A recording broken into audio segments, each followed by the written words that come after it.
The Rise Strong Fund predominantly set up to support basically community action and communities taking action on what matters most to them to alleviate child poverty in 3 separate communities within Rhondda and Taff area. Those were Penrhys, Cae Fardre and Caradog Primary School catchment in Aberdeen. And our role was basically to broker kind of links and relationships within the communities that have been chosen for the fund in order to help people decide to take action on what mattered most to them in terms of helping to alleviate child poverty.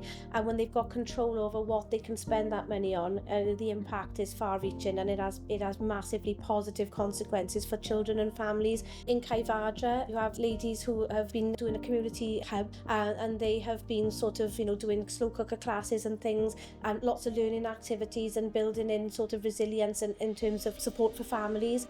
Having the hub has made a lot of difference. We're seeing new faces, we're seeing people who have never met their neighbours before coming in, having a chat. Very important to have a hub in every community because a lot of people don't have family, don't have someone to talk to when they have an issue or just have a cup of tea with. And I think the more you know your community, the more you're likely to look out for each other. And a lot of things happen from that, from friendships. I've lived here 10 years and half the people who've come in I've never met before.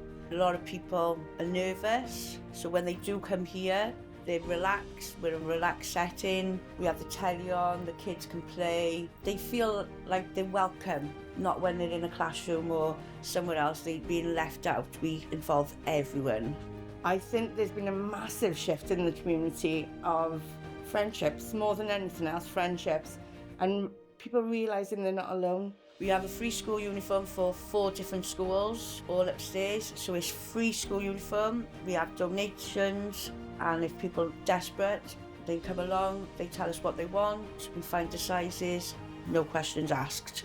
As we're not a charity, we have to charge a little, but we are cheaper than most of the shops. We have some donations, we do buy the food. Someone can come in and say, if we've got this, we've got this, we've got that. They go upstairs, they do a little shop, and they're quite happy.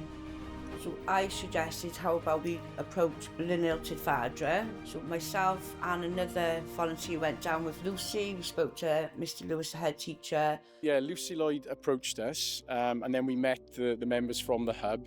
They came down to the school, had a chat with me, and it just so happened that the day they came, we were sort of talking about our plans for Christmas and how we wanted our new school to have the best Christmas fete we'd had for a long time. So one of the big draws for the Christmas fete is Santa's Grotto. The members of the hub felt that £5 was a bit much to see Santa, and it was pricing out some families who had 2 or 3 children. Trevalis funded the selection boxes so we could keep the price right down, and it worked a treat. The queue was out the door, everyone was included, nobody was priced out, made the whole event feel like we were more part of the community. The children, year 6 then, they've been on to me for a long time about basketball. I don't have any staff who are basketball coaches, so we had this idea of an after-school basketball club for the older children and their parents.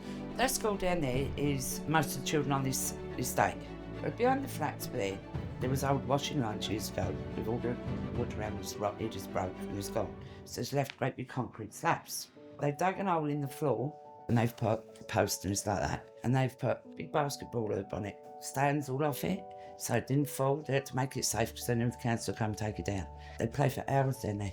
So that's why we thought, what can we give them that they ain't using in the school as well?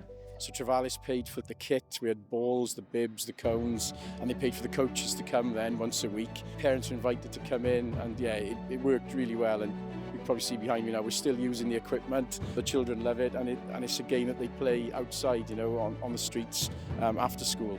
I didn't even play basketball a little bit, but then we had the club and now I'm into it a lot. My auntie was also involved. She knew that I was better than this, so she wouldn't make it fair for me. When my dad tried, he got smashed. Yeah, it did bring us all together, and with a competitive edge as well. You could see the smiles on the kids' face thinking, oh, my mum or my dad have come to do something with me that they can't do before. So it was really nice to have the feedback off the children, not just off the school. We thought there wasn't much to do in the community until somebody mentioned the role play lane. And to be honest, our thoughts were, where's that? I personally have been quite a few times since, because it was just an amazing place for all ages. We got to meet a lot of new people, and kids got to meet a lot of people their own ages. That I had fun in the supermarkets and pizza making. It was brilliant. One of the best events I think that they've done is in Role Play Lane. It's really important for families to have these experiences, especially low cost. Even though we were funded, it did cost a little bit of money.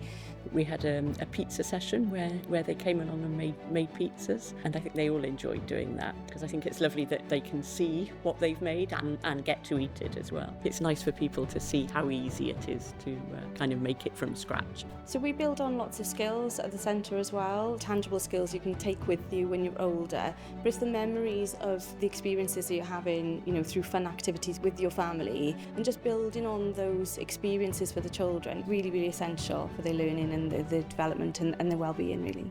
It was extremely important that people were able to go and actually find out what goes on in Role Play Lane without the expense. With just one child is hard enough, but two, with your bus fare and travel and an entry, it's a lot of money, and people just don't have the money nowadays. So I think a lot of families are very grateful that they didn't have any of that expense, and the kids had a whale of a time.